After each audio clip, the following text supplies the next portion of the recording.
सीमा के साथ मीटिंग के लिए उसके चाचा शिव कुमार प्रसाद अपनी बेटी नम्रता को लेकर भोपाल आते हैं। सीमा की छोटी बहन वैशाली, उसकी भाभी राधा और स्वर्गवासी भाई शंकर के करीबी दोस्त संतोष ठाकुर सीमा का इंतजार कर रहे थे।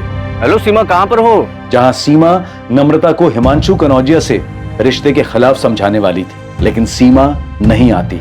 जब पुलिस तहकीकात करती है तो यह पता चलता है कि सीमा कभी किसी दोस्त के घर गई ही नहीं। वो तो मुख्तार सैयद से मिलने एक होटल में गई थी। ध्यान से देखिए सर, इस आदमी के चेहरे पे दाढ़ी मूंछ सब कुछ नकली लग रहा है। सीमा का बेटा राजेश अपने मामा मुकेश और मामी चंचल पर उंगली उठाता है। मुकेश ने सीमा के पति यशवंत, उसके बेटे राजेश, उसकी बहन वैशाली और सबसे ज्यादा संतोष पर आरोप लगाया, ये कहकर कि संतोष का सीमा के साथ चक्कर चल रहा था। वैशाली असलम की दूसरी बीवी है। उसकी पहली बीवी फौजिया भी सीमा से नाराज रहती है क्योंकि सीमा ने उसका घर तोड़ा था। सीमा साहू बस गायब ही नहीं हुई बल्कि उसकी मौत भी हो चुकी है। अब आगे।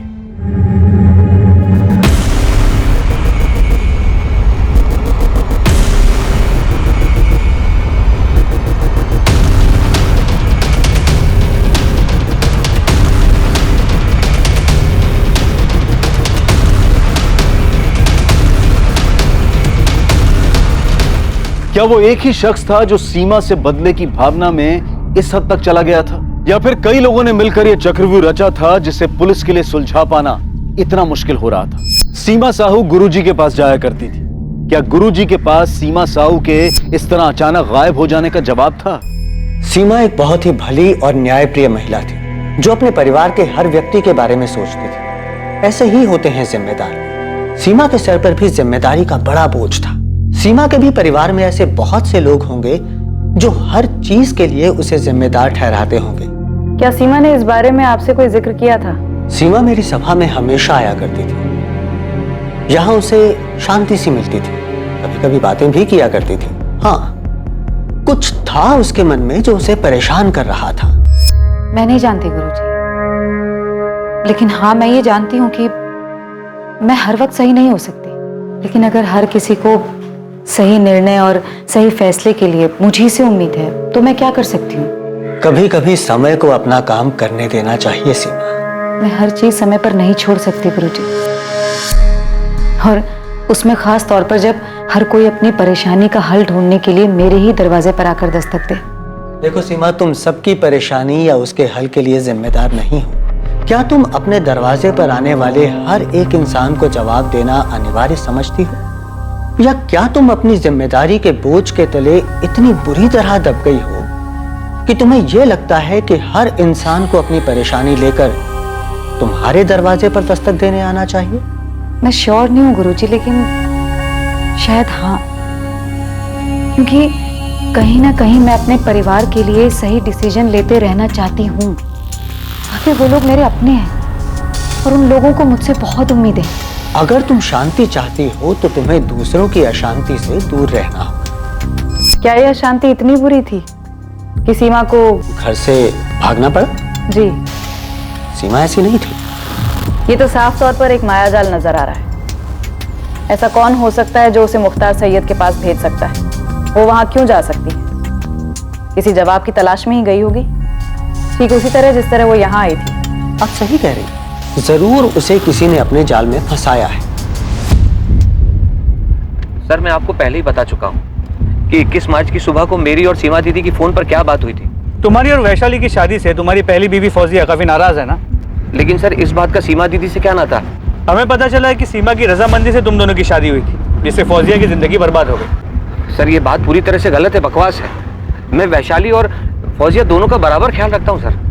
मुझे समझ में नहीं आता कि आप लोग आखिर साबित क्या करना चाहते हैं। मैंने नम्रता से हर तरीके से बात की, वो कितनी भी बगावत कर ले, लेकिन अपनी बड़ी बहन सीमा को नुकसान पहुंचाने के सपने में भी नहीं सोच सकती। चाचा जी, मैं आपकी बात समझ सकता हूं, लेकिन एक बात खटक रही है। मुख्तार सैयद जैसे आदमी को मिलने के लिए सीमा कैसे जा सकती है, वो भी उसी दिन जिस दिन वो नम्रता को समझाने वाली थी। जरूर किसी ने हमारी सीमा से नम्रता के बारे में बात करने के लिए आने के मौके का फायदा उठाया है।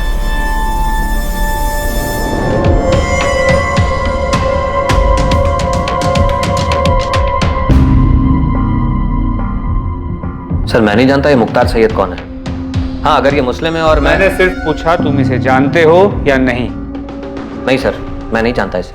अगर आपको शक है कि फौजिया ने कुछ किया है सीमा दीदी के साथ, तो फौजिया को उठा के पूछिए। आप असलम को क्यों उठा लाए? हमने सिर्फ पूछताछ के लिए उठाया है। आपने दो और दो जोड़ दिया। मुख्तार सैयद नाम है तो असलम। मैं कह देती हूँ, मैं पुलिस स्टेशन के बाहर अनशन पे बैठ जाऊंगी। आप लोग मेरे पति को बस इस वजह से परेशान कर रहे क्यों? चाली, इसमें धर्म का कोई लेना देना नहीं, और तुम्हें तो ये समझना चाहिए कि हम तुम्हारी बहन को ढूंढने के लिए ये सब कर रहे हैं। तो फिर मेरी बहन को ढूंढिए। मैंने आपको पहले भी बताया कि सीमा दीदी के दोस्त संतोष ठाकुर है इसके पीछे। हमारे परिवार में हर कोई एक दूसरे पर इशारा कर रहा है, मालूम है ना तुम्हें? आपको जिस पे शक करना है कीजिए, जिसको जो पूछना है पूछिए, पर मेरे पति को इस बीच मत घसीटिए।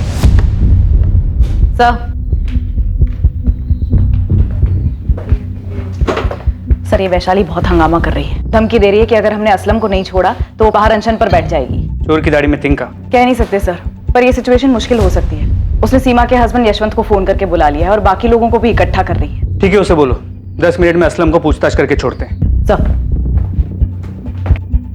असलम, हम तुम्हें पुलिस स्टेशन क्या ले आए? तुम्हारी बीवी वैशाली ने तो हंगामा मचा दी। क्यों नहीं मचाएगी सर? क्योंकि वो अच्छी तरह जानती है कि मैं सीमा दीदी के कितना करीब था, और आप लोग बिना किसी वजह के मुझसे इस तरह पूछताछ कर रहे हैं। और एक तरफ आप कह रहे हैं कि इसके पीछे मेरी पहली बीवी फौजिया का हाथ है। सर, आपको लगता है फौजिया इतनी चालाक है कि वो एक जाल बुनेगी और सीमा दीदी उसमें फंस जाएगी? सर, ऐसा करने की हिम्मत सिर्फ उसकी हो सकती है जो सीमा दीदी के सबसे करीब हो। तुम्हारा इशारा यशवंत की तरफ या फिर सीमा के बेटे राजेश की तरफ? सर, मैं कोई नाम नहीं ले रहा, लेकिन आप खुद सोचिए, सीमा दीदी रेड शाइन होटल में एक ऐसे अजनबी इंसान से मिलने जाती है जो कि फर्जी है। मिलने की क्या वजह हो सकती है सर? आप उस वजह को ढूंढिए ना। सर, पहली बात तो यह है कि सीमा दीदी किसी पे भरोसा किए बिना उससे मिलने नहीं जा सकती। हर चीज में खुद सोच समझ के वो फैसला लेती थी। ये नम्रता वाले मामले में ही देख लीजिए आप सर। क्या दीदी ने चाचा चाची से उस हिमांशु के बारे में पता करने की कोशिश की कि ये लड़का कौन है, क्या करता है, कहां से आया है? नहीं सर, उन्होंने किसी से बात तक नहीं की। तो सीमा फर्जी मुख्तार सैयद से मिलने के लिए होटल रेड शाइन क्यों गई? सर, मैं तो बल्लीपुर में था और सीमा दीदी मेरी बात सुनने से रही। अरे आप वैशाली दीदी से पूछो ना, वो तो यहीं रहती है भोपाल में, या फिर राधा भाभी से। क्या ये सब मिलकर कुछ नहीं कर सकते? वैशाली के पति असलम शेख को पूछताछ के बाद पुलिस ने छोड़ दिया, और ऐसा ही हुआ मुकेश और उसकी बीवी चंचल के साथ। इनके खिलाफ भी पुलिस को कुछ नहीं मिला।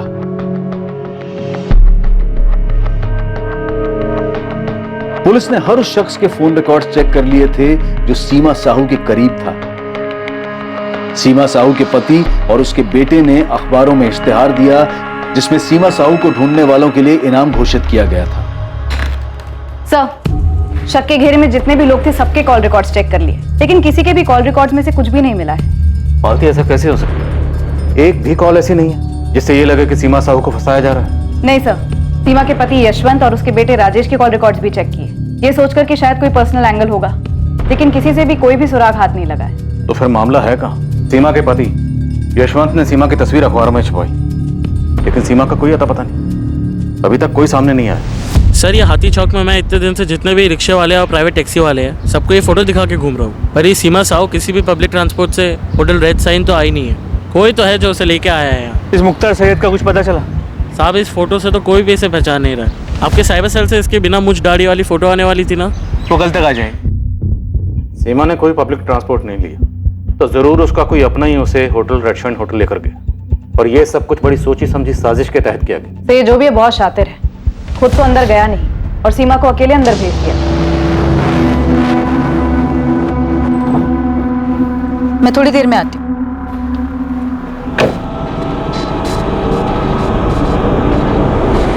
हाथी चौक के आसपास कोई दुकान, एटीएम, कहीं कोई सीसीटीवी नहीं है सर, लेकिन होटल रेड शाइन के आसपास नहीं। सीमा जहाँ रहती है राठी कॉलोनी, वहाँ तो नहीं है। तो सीमा के जितने भी करीब है उनमें से किसी की भी मोबाइल लोकेशन सीमा के मोबाइल लोकेशन से मैच नहीं करती। 21 मार्च को सब लोग या तो काम में या कहीं और बिजी थे। और हिमांशु कनौज या नम्रता का आशिक, उसकी तो बलीपुरा गाँव ही होगी। जी सर।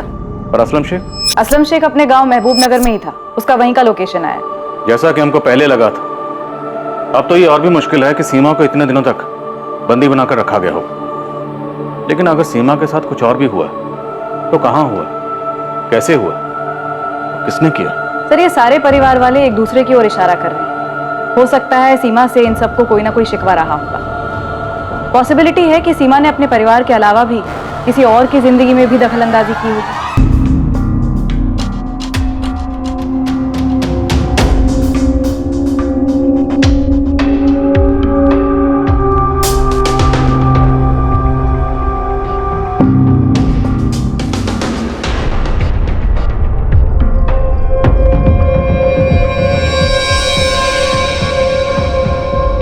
लड़का आदमी, नहीं सर, उस बारे में मुझे कुछ नहीं पता, लेकिन हमारे मोहल्ले में सीमा का सबके साथ बहुत अच्छा था। लोग बहुत इज्जत करते थे उसकी, अपनी परेशानियां लेकर आते थे उसके पास सलाह मशवरा के लिए। एक बात समझ से बाहर है कि सीमा किसी फर्जी इंसान को मिलने क्यों जाएगी? कोई तो बात थी जो उसे परेशान कर रही थी, इसलिए किसी के कहने पर वो इस फर्जी मुख्तार सैयद से मिलने अकेली गई, वो भी होटल में। नरेश नागपाल, वैशाली का पहला पति सर, वो सीमा से काफी नाराज था। सीमा तुम्हारी बहन तुम्हारा इस्तेमाल कर रही है मेरे बारे में गलत अफवाह फैलाने के लिए। अरे ये हमारे आपस का मामला है, और वो ऐसे कैसे घर छोड़ के जा सकती है मेरी बेटी के साथ? नरेश, प्रिया वैशाली की भी बेटी है। अरे तो मैं भी बाप हूं उसका। तो मैं मानता हूं कि मैंने उसके ऊपर हाथ उठाया है, लेकिन तुम भी अच्छी तरह से जानती हो कि तुम्हारी बहन कैसी है। वो जैसी भी है, लेकिन तुम्हें कोई हक नहीं है उसे इस तरह मारने का। मुझे अब इसके साथ नहीं जाना, नहीं रह सकती मैं अब और इसके साथ। अरे वैशाली, नरेश ने वादा किया है दोबारा तुम पर हाथ नहीं उठाएगा। अरे अब तुम्हें भूल चुकी हो दीदी, भूल चुकी हो कि पिछले 5 साल में ऐसे वादे इसने मुझसे कितनी बार किए हैं। हाँ, मैं भी भूल चुका हूँ कि प्रिया को घर पे अकेले छोड़ के तुम कितनी बार खैर मदद के साथ बाहर घूमने गई हो। अब मेरा मुंह मत खुलवाना। नरेश बस। वैशाली, तुम दोनों के इस झगड़े का प्रिया पर क्या असर होगा? और इसकी करतूतों का प्रिया पर बड़ा अच्छा असर पड़ेगा ना। ये मुझे प्रिया के सामने मारता है, और अब मैं ऐसे चुपचाप मार खा के नहीं रह सकती दीदी। अरे नहीं रह सकती तो सुधार लो अपनी हरकतें ना। तुम पहले अपनी हरकतें ठीक करो, मैं तुम्हारे साथ नहीं आने वाली, और ये बात तो तय है। सर, वैशाली और नरेश का डिवोर्स हुआ नहीं अभी तक, लेकिन वैशाली नरेश के पास जाना नहीं चाहती। नरेश काफी नाराज हुआ था जब सीमा ने फैसला किया था कि वैशाली अब नरेश के पास नहीं जाएगी। सीमा ने यह फैसला लिया। तुम दोनों का जो ये मामला है ना, इसे सुलझाना नामुमकिन है, और जहां तक रही बात साथ रहने की, तो बेहतर ये होगा ना कि तुम दोनों अलग ही रहो। हाँ तो चला जाऊंगा, मुझे कोई शौक नहीं उसके साथ रहने का, लेकिन जाऊंगा तो अपनी बेटी के साथ। तुम लड़ाई लड़ना चाहते हो, लड़ो, लेकिन प्रिया वैशाली के साथ ही रहेगी। तुम्हारा पक्ष कमजोर हो जाएगा नरेश, ध्यान रखना।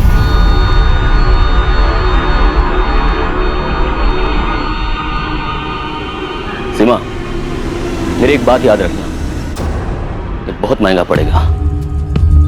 नरेश नागपाल सर, वही एक इंसान है जिसको मैं जानता हूँ जिसने सीमा से नाराजगी जताई थी। हाँ सर। इस नरेश नागपाल से तो हम बात करेंगे। आप मुझे ये बताइए कि वो कौन सी बात थी जो सीमा को परेशान कर रही थी, क्योंकि इतना तो तय है कोई ना कोई बात तो थी जिसकी वजह से सीमा किसी के कहने पर उस फर्जी मुख्तार सैयद से मिलने गई। इससे पहले सीमा उस होटल में कभी नहीं गई, हमने चेक किया।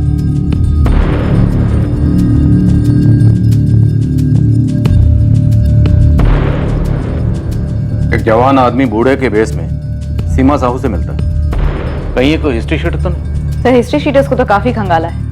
पिंटू खबरी ने भी काफी लोगों की तलाशी ली। इस केस में हिस्ट्री शीटर्स का इस्तेमाल तो नहीं हो सकता, क्योंकि अगर ऐसा होता तो किसी भी तरीके की प्लानिंग की बात हमें जरूर पता चलती। फिर भी पता करो, हो सकता है कोई पुराना हिस्ट्री शीटर हो। Okay sir. मालती, एक मिनट। जब हमने इस शख्स को सबसे पहले सीसीटीवी फुटेज में देखा था,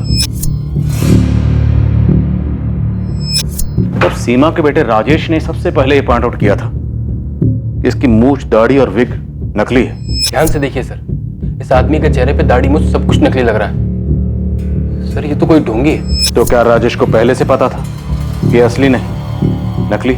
और जैसा कि हम सोच रहे हैं कि सीमा से कोई परेशान हो गया होगा, तो क्या ये परेशानी सीमा के अपने ही घर में उसके सबसे करीब थी?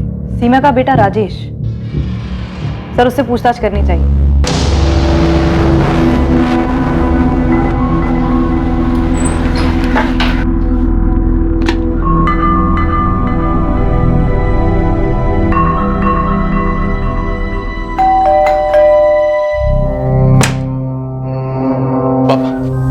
मम्मी का कुछ पता चला?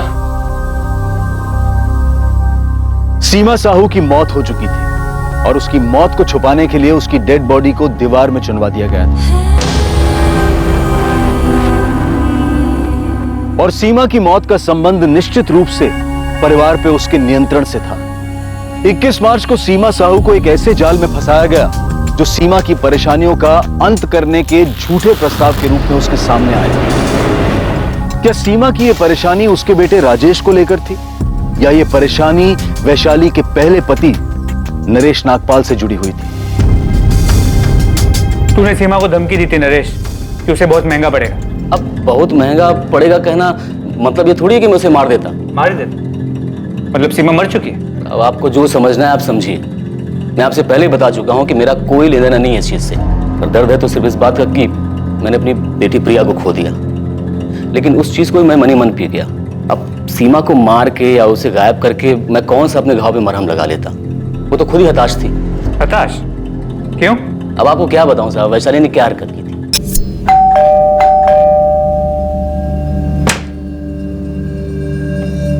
प्रिया नहीं है। क्या? वैशाली, मैंने तुमसे पहले ही कहा था मैं आ रहा हूं, फिर भी। प्रिया की फ्रेंड की बर्थडे पार्टी है, कल ही पता चला था। ठीक है, मैं यही वेट करता हूँ। बाहर ही वेट कर लो, आए तो मिल लेना। 1 मिनट, आप कौन होते हमारे बीच में बोलने वाले? मैं वो मेरे पति हैं। होशंगाबाद के जिस मोहल्ले में हम रहते थे वहां आए दिन खबर मिलती थी। आज वैशाली इसके साथ देखी गई, आज वैशाली उसके साथ देखी गई, और मुझे छोड़कर वो भी गई कहाँ? असलम के साथ, जो खुद शादीशुदा था। इन दोनों की शादी हुई भी थी कि नहीं किसे पता। यही बात पूछने लिए मैं सीमा के पास गया था कि तुमने इसीलिए सपोर्ट किया था अपनी बहन का कि मुझसे अलग हो सके या फिर मेरी बेटी को मुझसे अलग कर दे। देखो नरेश, वैशाली असलम के साथ खुश है और असलम हमारे परिवार के लिए बहुत कुछ करता है। वो हमारी माँ से मिलने टाइम टू टाइम बलीपुर जाता है। मुकेश से भी उसकी अच्छी बनती है। राधा भाभी को भी कोई भी काम हो असलम हमेशा आगे आता है, वो सबका ख्याल रखता है।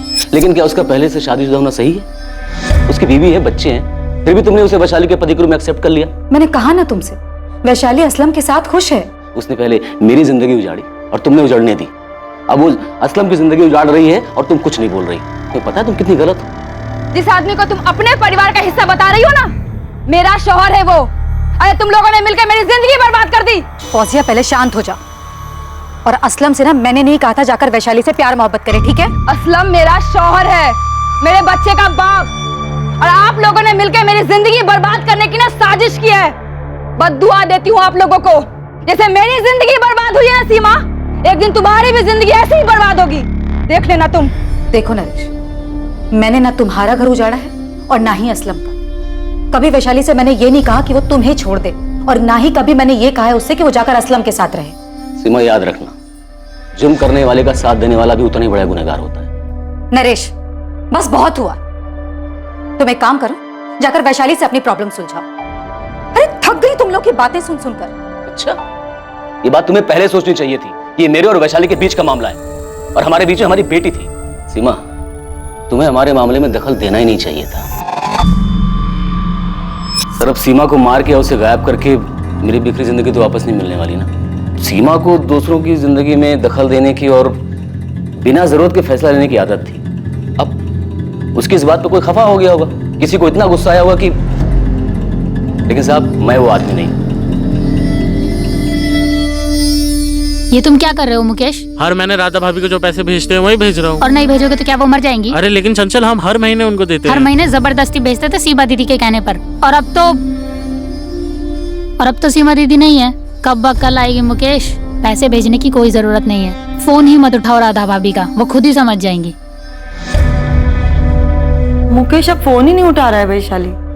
मैं मुकेश से बात करती हूँ भाभी। ये सीमा ऐसे कहाँ चली गई? मुझे क्या पता भाभी, मुझे थोड़ी बोल कर गई वो। मैं भी तो यही थी ना आप लोगों के साथ। सीमा यहाँ होती ना तो मुकेश ऐसा बर्ताव कभी नहीं करता। तो ठीक है, आप इंतजार कीजिए सीमा दीदी के वापस आने का, वहीं आकर मुकेश से बात कर लेंगे। तुम ऐसे क्यों बात कर रही हो? क्योंकि आप बात ही ऐसे कर रही हो। भाभी, मैं कह रही हूँ कि मैं मुकेश से बात करती हूँ, लेकिन नहीं, आप बोल रही हो कि सीमा दीदी यहाँ होती तो ऐसा नहीं होता। आप लोगों ने ना उन्हें भगवान बनाकर ना जाने कौन से 7वें आसमान पर बिठा रखा। तुझे क्या हो गया वैशाली? मैं भी परेशान हूँ। वहाँ चाचा जी बार बार मुझे फोन करके पूछ रहे कि सीमा दीदी अब तक लौटी क्यों नहीं। ये यशवंत जीजा जी मुझसे बार बार पूछ रहे कि मुझे कुछ सीमा दीदी ने बताया था क्या। माँ भी मुझसे ही बार बार पूछ रही है। जब तक सीमा दीदी थी तब तक सब उसी को पूछते थे, अब नहीं है तब भी उसी के बारे में सवाल कर रहे हैं। बस सीमा सीमा सीमा सीमा सीमा ही सब कुछ है, बाकी किसी की कोई लाइफ नहीं है। वैशाली, तेरा कुछ झगड़ा हुआ है क्या असलम के साथ? बड़ी जल्दी अक्ल आ गई तुझे? खाना खाने देगी चैन से मुझे? क्यों? उस कमीनी ने भी चैन से खाने नहीं दिया? अगर वो कमीनी है ना, अपनी शक्ल देख ले शीशे में जाके। वो तूने कहावत सुनी है, आसमान से गिरे खजूर पे अटके वैसी हालत हो गई मेरी। खजूर पे नहीं अटका तू, बवंडर में फंसा है। वैसे तूने सब किया किसके लिए? हाँ, उस सीमा के भाई मुकेश और उसकी पत्नी चंचल के लिए, या सीमा के बेटे राजेश के लिए, या जिस खजूर पे अटका हुआ ना उस शादी के लिए। दिशा मिश्रा नाम है लड़की का, आपके बेटे राजेश के साथ कॉलेज में पढ़ती है। मैंने खुद राजेश से साफ साफ पूछा कि उसने कुछ किया है क्या। तो हमें भी आकर बता देती कि राजेश की माँ सीमा को तुम्हारा और राजेश का मिलना जुलना पसंद नहीं है। हाँ, लेकिन मुझे नहीं पता था कि उस वजह से राजेश ने कुछ किया होगा। मैंने तो उससे ऐसे ही पूछ लिया था। यशवंत, इतनी बड़ी बात, ऐसा तो हो ही नहीं सकता कि आपको पता ही ना हो कि आपके बेटे राजेश की इस दिशा को लेके अपनी माँ से लड़ाई चल रही थी। राजेश, पुलिस मुझसे बार बार पूछ रही थी कि तुम्हारी मम्मी किस बात को लेकर परेशान है। मैंने कुछ बताया नहीं उन्हें। पापा? राजेश, सच सच बता दो, सच जानना है मुझे। सर, राजेश अपनी मम्मी के साथ ऐसा कुछ नहीं कर सकता। सर, मैंने पूछा था उसे, उसने बताया मुझे उसने ऐसा कुछ नहीं किया है। अब यही बात हमें आपके बेटे से पूछने दीजिए, लेकिन ये दिशा मिश्रा वाली बात आपको खुद हमें बहुत पहले बतानी चाहिए थी। अब साफ साफ बताइए, क्या आपकी पत्नी सीमा की परेशानी की वजह यही थी?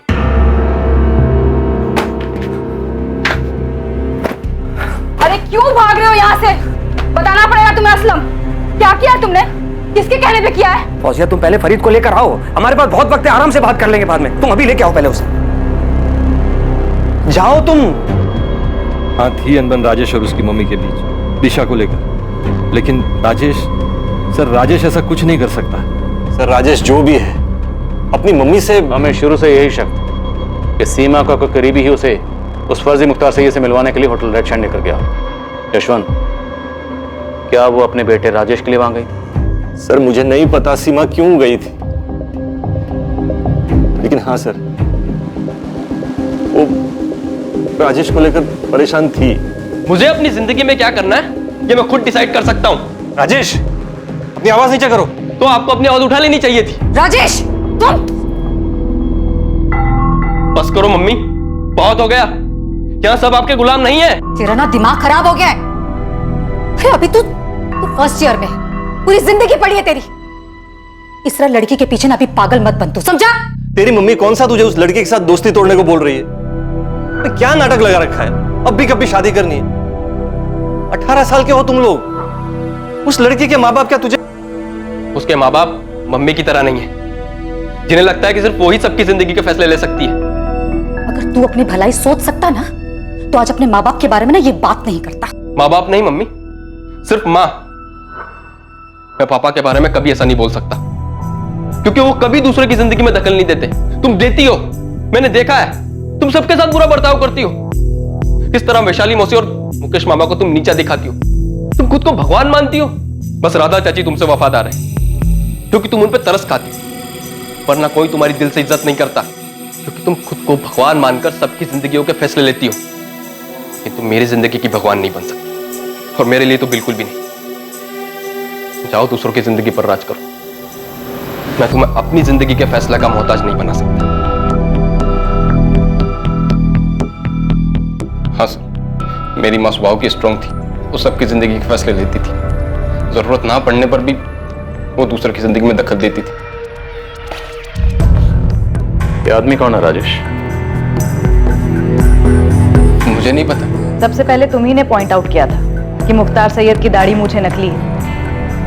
मैंने नोटिस किया था, कोई भी कर सकता है। राजेश, तुम और तुम्हारी गर्लफ्रेंड दिशा पहले से हमारे शक के घेरे में। सर, दिशा का इन सबसे कोई लेना देना नहीं है। तो फिर किसका लेना देना है? तुम्हारा?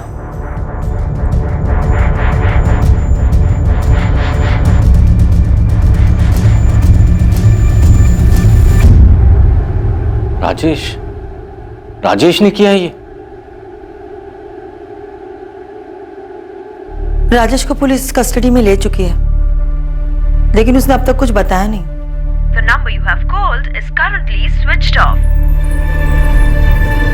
आप लोग मुझसे सवाल कर रहे थे ना कि मैंने सीमा दीदी के साथ में क्या किया है। अब देखा किसने अपना गुस्सा निकाला है। वैसे क्या जरूरत थी सीमा दीदी को हर किसी के फैसले लेने की? क्या हर कोई अपने फैसले खुद नहीं ले सकता था? उनके अपने घर में बगावत चल रही थी। अगर सीमा दीदी के साथ में राजेश ने ऐसा कुछ किया भी है ना, माँ बाबा, उसका कसूरवार कोई और नहीं, आप सभी लोग हैं। आप सभी ने सीमा दीदी के इतने पर लगा दिए थे, उन्हें विश्वास दिलाया कि वो ही सबके सही गलत के फैसले ले सकती है। उन्हें इतना सर पे चढ़ा लिया था कि वो खुद को भगवान मानने लगी थी। और ना मैं ये जानता हूं कि ये मुख्तार सैयद कौन है, और ना मैं ये जानता हूं कि ये आदमी कौन है। तो फिर कौन जानता है राजेश? किसने तुम्हारी मदद की थी 21 मार्च को दोपहर 12 बजे तुम्हारी माँ को होटल रेड सैंड ले जाने में? सब कुछ पहले से तय था ना कि कोई तुम्हारी माँ को बोलेगा कि होटल रेड सैंड जाना है और मुख्तार सैयद से मिलना। क्यों? क्योंकि वो तुम्हारी माँ की मदद करेगा, जिससे तुम अपनी गर्लफ्रेंड दिशा से दूर हो जाओगे और अपनी माँ के आज्ञाकारी बेटे बन जाओगे।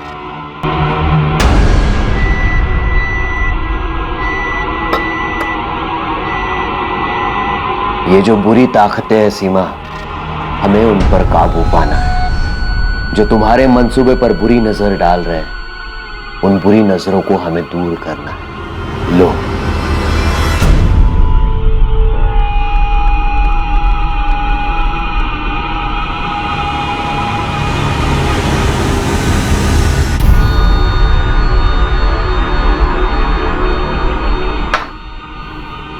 क्या इससे वो सारी बुरी शक्तियां खत्म हो जाएंगी जो आसपास मंडरा रही हैं? ये सब कुछ साफ कर देगा सीमा, सब कुछ, सभी बुरी शक्तियों को नष्ट कर देगा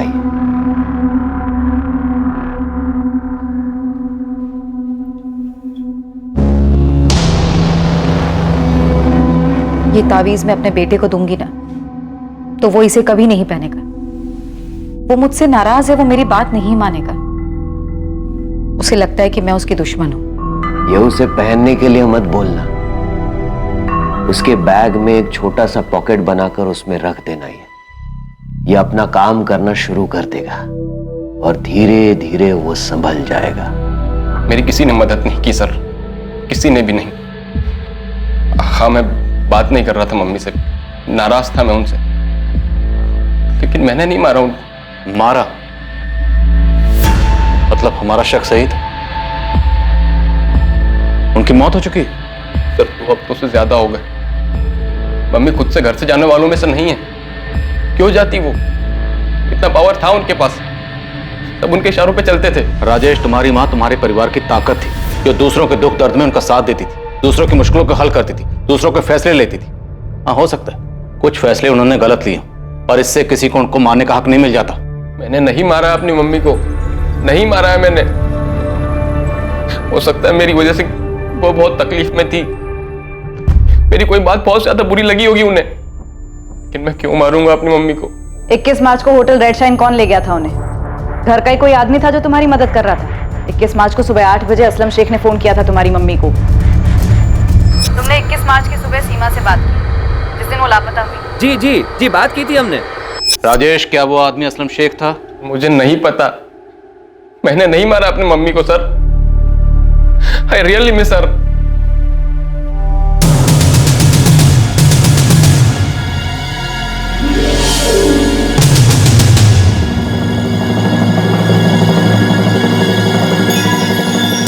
इस मामले में एक और चौंका देने वाली बात सामने आई। असलम शेख भी अब लापता हो गया था।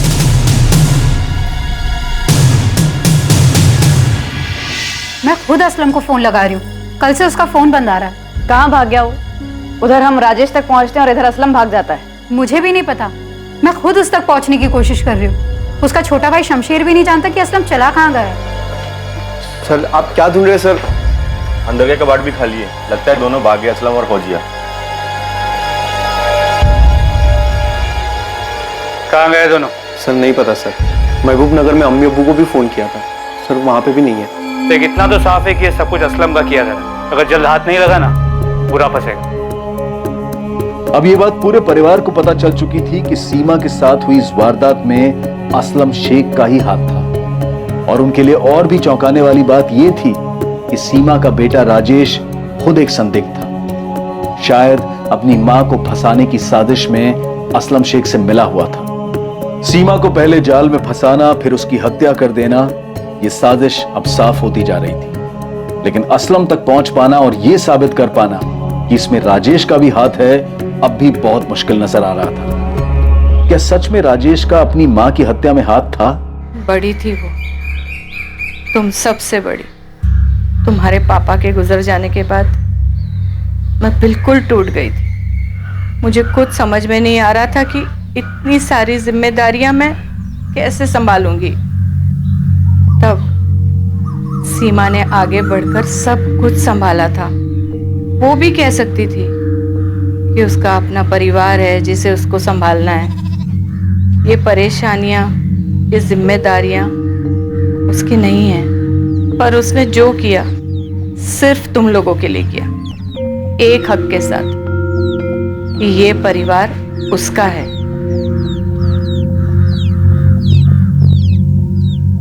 असलम शेख को हर जगह ढूंढा जा रहा था और सीमा के बेटे राजेश से बार बार कड़ी पूछताछ हो रही थी, लेकिन राजेश अपने बयान से हिलने को तैयार नहीं था।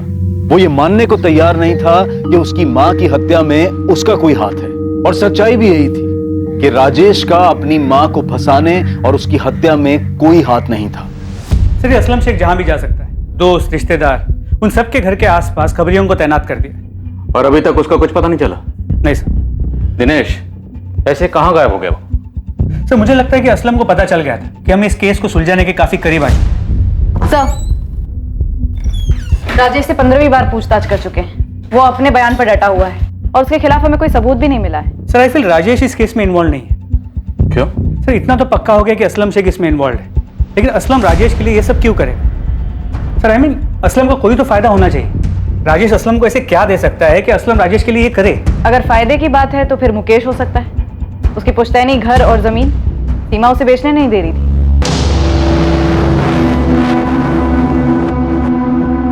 अब इस मुकेश को और कितना तोड़े के सच बोल दे। यहाँ तो जितने भी लोग हमारे शक के दायरे में हैं, सबके सब इतने कॉन्फिडेंट हैं कि इनकी हरकत कभी पकड़ी नहीं जाएगी। मुझे लगता है हमें असलम तक पहुंचना होगा। एक असलम ही है जो हमें मकसद और मास्टरमाइंड के बारे में बता सकता है। एक्सक्यूज मी, पिंटू है। हाँ पिंटू, बोल। सर, मैं भोजपुर में हूँ। असलम के भाई शमशेर का पीछा कर रहा था कि अगर असलम इन्वॉल्व होगा तो शमशेर कुछ जानता होगा। साहब, खजाना हाथ लगाए। क्या हाथ लगाए? मुख्तार सैयद साहब, वो फर्जी आदमी शमशेर का दोस्त निकला। यहाँ पर है, शोएब मिर्जा नाम है उसका। आप जल्दी पहुंचे। एक तरफ पुलिस शोएब मिर्जा को उठाने निकली जो मुख्तार सैयद होने का ढोंग रचा रहा था,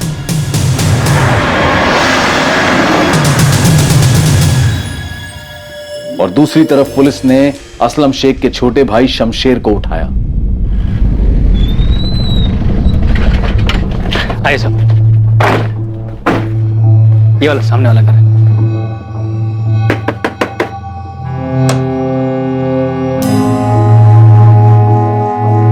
सही निशाना लगा है पिंटू, यही अपना आदमी है। चल ले चलो इसे। सर,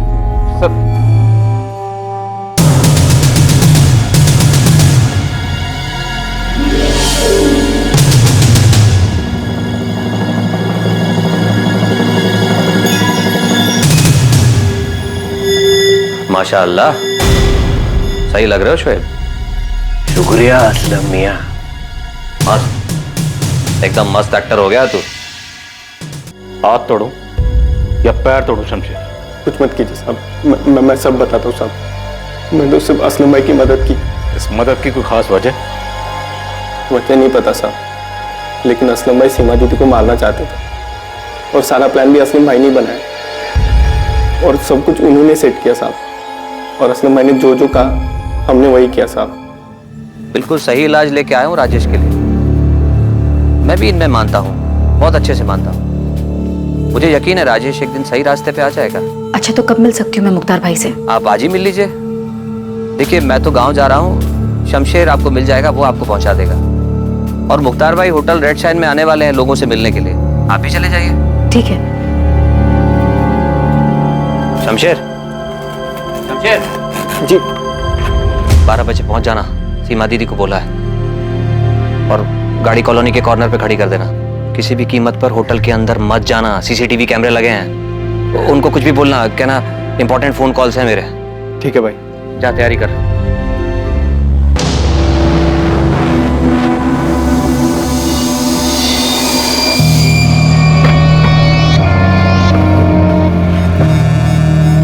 नमस्ते सीमा दीदी। नमस्ते शमशेर।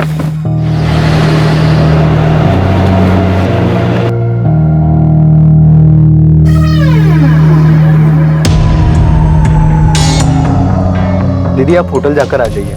मुख्तार भाई रूम नंबर 201 में है। मुझे कुछ कॉल करने ऑर्डर्स के सिलसिले में, तो आप जाकर आ जाइए। मैं यहीं वेट करता हूँ, फिर आपको राधा भाभी क्या ड्रॉप कर दूंगा। ठीक है शमशेर। मैं थोड़ी देर में आती हूँ। अब प्लान के मुताबिक शोएब जो मुख्तार बन के गया था, उसने बेहोशी की दवा पानी में मिला के सीमा दीदी को पिला दी। फिर सीमा दीदी जब गाड़ी में आके बैठी तो उनको तभी से नींद आने लग गई थी।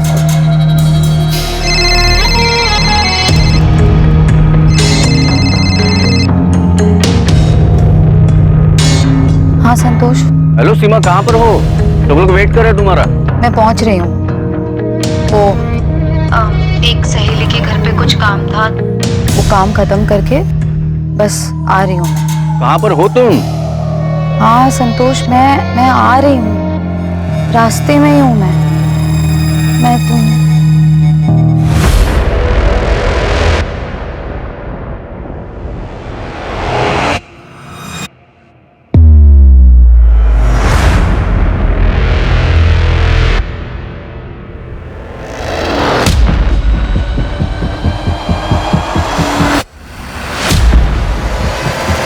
और फिर कहाँ ले जाके मारा? हाशिम, हाथ पकड़।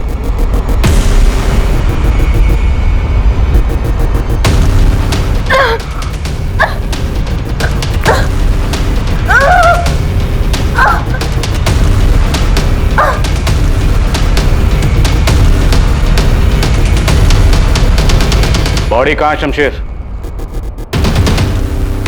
साहब, दुकान के अंदर वाले कमरे में। और जब रात में असलम भाई आए तो हमने क्या? हमने सीमा दीदी की बॉडी दीवार में चुनवा दी साहब।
असलम सीमा को क्यों मारना चाहता? नहीं पता साहब। तुमने बस उसकी मदद की, है ना? वो मेरा भाई है साहब। लेकिन किस लिए? किसके साथ मिलकर इतनी बड़ी प्लानिंग की थी सीमा को मारने की? कारण कौन था? सीमा का बेटा राजेश या सीमा का भाई मुकेश? मुझे कुछ नहीं पता, मैं सच बता रहा हूँ साहब, मुझे कुछ नहीं पता। असलम भाई ने सीमा दीदी को क्यों मारा, ऐसा क्यों किया, मुझे कुछ नहीं पता। वो वैशाली से निकाह करके ना बहुत बड़ी गलती की असलम भाई ने, और फौजिया भाभी को भी धोखा दिया। जब असलम भाई सीमा दीदी को मारने का प्लान बना रहे थे तब असलम भाई बहुत परेशान थे साहब। सब परेशान थे? हाँ, तो परेशानी की हालत में उसने सीमा के मर्डर का प्लान बनाया। असलम कहाँ है? असलम कहाँ है? बोल, असलम कहाँ है? बोल। बता दो। असलम भाई और फौजिया भाभी होशंगाबाद में वहां छुपे हैं। होशंगाबाद में कहाँ? सीमा साहू को उसके बेटे राजेश से जुड़ी परेशानियों के हल का लालच दिया गया था, लेकिन सीमा को जाल में फंसाकर उसे बेहोश करना और फिर उसकी हत्या कर देने के पीछे का मकसद सबको चौंका देने वाला था।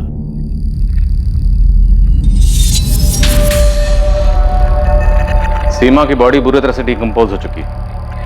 हमें डीएनए मैच करने के लिए टेस्ट करने होंगे। आपके बेटे राजेश और सीमा के दोनों भाई बहन मुकेश और वैशाली के साथ।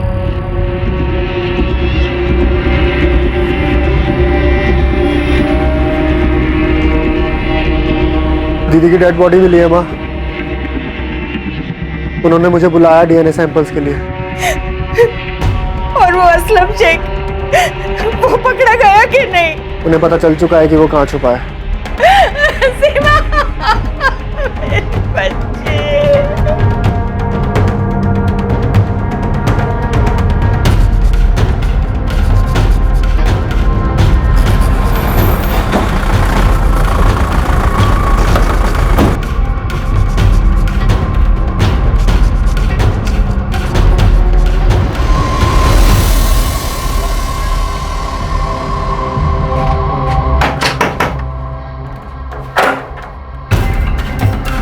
फौजिया, असलम को बाहर बुलाओ, और अगर उसने पीछे से भागने की कोशिश की तो वहां भी हमारे लोग खड़े हैं, हम गोली चलाने से हिचकिचाएंगे नहीं। तेरे छोटे भाई शमशेर को हमने तोड़ा, तेरी दुकान पे काम करने वाले हाशिम को भी तोड़ा, और तेरे उस मुख्तार सैयद उर्फ शोएब मिर्जा को भी। अब तेरी बारी। और इस बार तेरी बीवी वैशाली को यहाँ आके जितना चिल्लाना है चिल्लाने बोल, तेरी चीखें उससे ज्यादा जोर से निकलेंगी। तो सबसे पहले उसे घसीट के लाइए सर, उसको लगाइए 2-4 थप्पड़ और उसकी ऊंची आवाज को चीखों में बदल दीजिए सर। वैशाली, ये सब तेरा और वैशाली का किया हुआ है? सर मैंने किया नहीं, वैशाली ने मुझसे करवाया, जीना आराम कर दिया था उसने मेरा।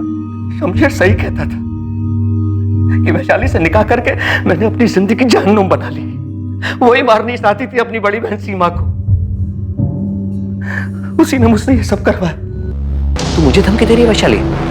मुझे? अभी हमने दुनिया को दिखाने के लिए भले ही माला डाल के कर लिया असलम, पर कोई मैरिज सर्टिफिकेट नहीं है ये बात प्रूफ करने के लिए। और पुलिस के पास गई ना तो तेरे पे रेप का चार्ज लगवाऊंगी। किसी जलील औरत है तू, अपनी बहन को मरवाने की बात कर रही है? होश में तो है? और मैं तेरी बात ना मानूं तो मुझे रेप केस में फंसवाएगी? तेरा दिमाग तो नहीं खराब हो गया? अरे सुन, अगर सीमा मर जाती है तो मैं मुकेश और चंचल से जमीन और खेत बिकवाऊंगी, काफी पैसे मिलेंगे, और किसका कितना हिस्सा होगा ये मैं फैसला करूंगी। तुझे भी पैसे मिलेंगे। कोई पैसा वैसा नहीं, मैं नहीं करूंगा ये मर्डर, समझी ना तू? ठीक है, तो जा रेप चार्ज में अंदर। ऐसा हंगामा करूंगी, ऐसा हंगामा करूंगी कि मैं तुझे छोड़ के चला जाऊंगा अभी के अभी। ये मर्डर करना है खुद करे, किसी और से करवा, भाड़ में जाओ।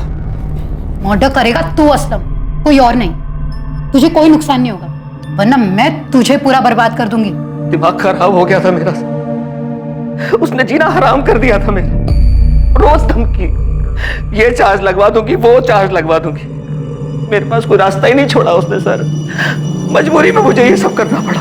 राजेश को लेके काफी परेशान है दीदी, टूट सी गई है। राजेश का किसी दिशा के साथ कुछ चल रहा है, बगावत पे उतरा है।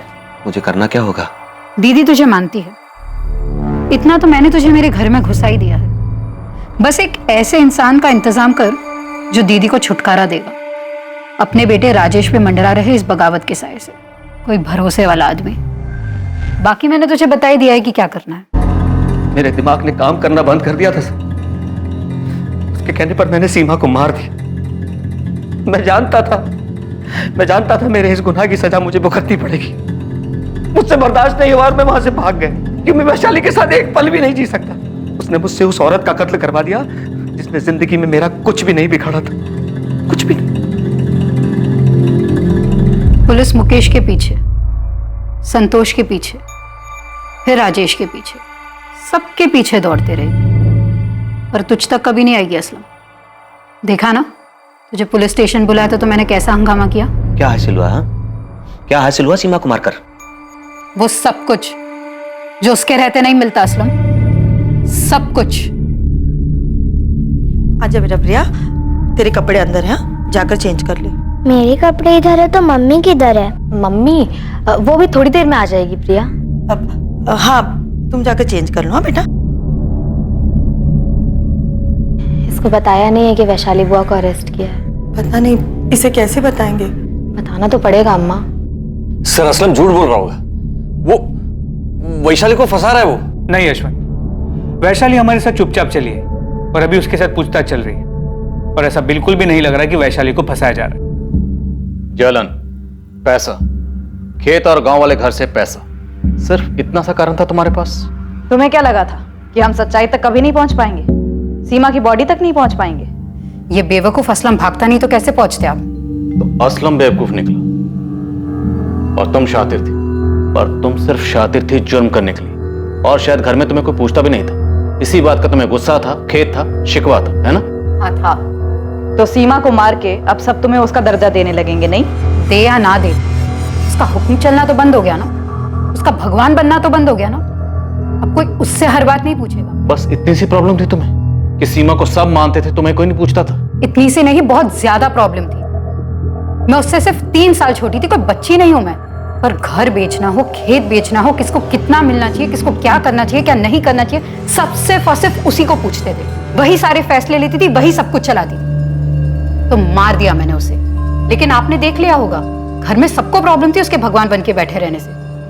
सब लोग चाहते थे कि सीमा नाम के सरदर्द से बस छुटकारा मिल जाए। हो सकता है तुम्हारे घर में बाकी लोगों को भी सीमा से प्रॉब्लम थी, पर किसी ने उसे मारने के बारे में नहीं सोचा। उसे मारने के बारे में सिर्फ तुमने सोचा। तुम जानती थी कि सीमा अपने बेटे राजेश को लेकर परेशान थी। तुमने उसकी इस कमजोरी का फायदा उठाया, उसे जाल में फंसाया और उसे दर्दनाक मौत दी। हाँ दी, मैंने उसे दर्दनाक मौत दी क्योंकि मेरे अंदर भी बहुत दर्द था उसकी वजह से। असलम शेख, उसके भाई शमशेर शेख, हाशिम खान और शोएब मिर्जा को सीमा साहू के मर्डर के लिए दफा 302, किडनैपिंग के लिए दफा 364, सबूत मिटाने के लिए दफा 201, क्रिमिनल कॉन्स्पिरेसी के लिए दफा 120B और दफा 34 के तहत गिरफ्तार किया गया। साथ ही साथ सीमा साहू की बहन वैशाली नागपाल को भी सीमा के मर्डर के जुर्म में गिरफ्तार किया गया है। वैशाली की बेटी का ध्यान अब वैशाली की भाभी राधा रखती है। फौजिया ने असलम की वैशाली से दूसरी शादी को स्वीकार कर लिया था। अब वो ये स्वीकार कर रही थी कि असलम की दूसरी बीवी के साथ असलम भी एक अपराधी है। सीमा के बेटे राजेश को यह पछतावा था कि वो अनजाने में अपनी मां के लिए चिंता का कारण बन गया था, जिसे ढाल बनाकर एक जाल बिछाया गया जो सीमा की मौत का कारण बना। सीमा साहू परिवार का वो सदस्य थी जिसके पास सब लोग अपनी परेशानियां लेकर जाते थे, और ऐसा इसलिए नहीं था क्योंकि घर वालों ने उसे परिवार का मुखिया चुना था, बल्कि सब लोग उसके पास इसलिए जाते थे क्योंकि वो एक बहुत ही जिम्मेदार महिला थी, सबकी सुनती थी और अपनी जिम्मेदारी बखूबी निभाती थी, और उसमें वो सारी खूबियां थी जो एक अच्छे मुखिया में होती है। वैशाली जो सीमा की जगह लेना चाहती थी, सारे फैसले खुद करना चाहती थी, क्या वो इस परिवार का नेतृत्व करने में सक्षम थी? क्या वो असल में सीमा की तरह ये जिम्मेदारी संभाल सकती थी? वैशाली की नाराजगी और उसके असंतोष ने न सिर्फ उसको बल्कि उसके पति असलम शेख को भी अपराधी बना दिया। एक मुखिया बनने के लिए या मुखिया होने का दावा करने के लिए एक व्यक्ति को सबके लिए समान रूप से जिम्मेदार होना पड़ता है। और सबसे जरूरी बात यह कि समाज में, परिवार में या जहां भी हम काम करते हैं, वहां हमें जिम्मेदारी खुद अपने कंधों पर लेनी होती है। किसी भी हद तक जाकर किसी को अपने रास्ते से हटाकर उसकी जगह लेने से हम वो इंसान कभी नहीं बन पाते हैं जिसकी जगह हम लेना चाहते हैं। 2 दिसंबर से देखिए क्राइम पेट्रोल सतर्क एक नए समय पर, सोमवार से शुक्रवार रात 10:30 बजे, सिर्फ सोनी टीवी पर। जय हिंद।